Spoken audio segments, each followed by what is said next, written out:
నేను మీకు నచ్చానా అండి? నచ్చారు కానీ మీ అమ్మ నాన్న కట్నం వల్ల నాకేం నచ్చలేదు. అమ్మాయిలు అబ్బాయిలు సమానమైనప్పుడు నేను ఎందుకు కట్నం ఇవ్వాలి మీకు? అమ్మాయిలు అబ్బాయిలు సమానమే అంటారు. అవును కాదా మరి? అయితే ఒక పని చేయండి. నాకు మొత్తం 5 కోట్ల ఆస్తి ఉంది. నాకున్న పొలాలు అలాగే ఇల్లు. మీరు కూడా ఒక 5 కోట్ల ఆస్తి తీసుకురండి. అమ్మాయిలు అబ్బాయిలు సమానమే కదా. నేను మా అమ్మ నాన్నని తీసుకొస్తా, మీరు కూడా మీ అమ్మ నాన్నని తీసుకురండి. కలిసి ఇద్దరం సాధ్యం వాళ్ళని. అయినా నీ ఆస్తి ఏమన్నా మేము తింటావా? నీ పిల్లలే కదా తినేది. ఏంది నా పిల్లలనే మాట్లాడుతున్నావు? ఏం నీ కొడుకు గుడ్డ కాదా?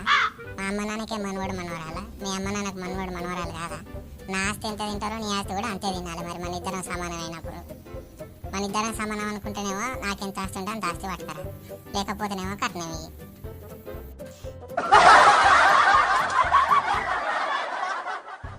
ఫ్రెండ్స్, నేను చెప్పింది కరెక్ట్ అనిపిస్తే నా ఛానల్ని సబ్స్క్రైబ్ చేసుకోండి.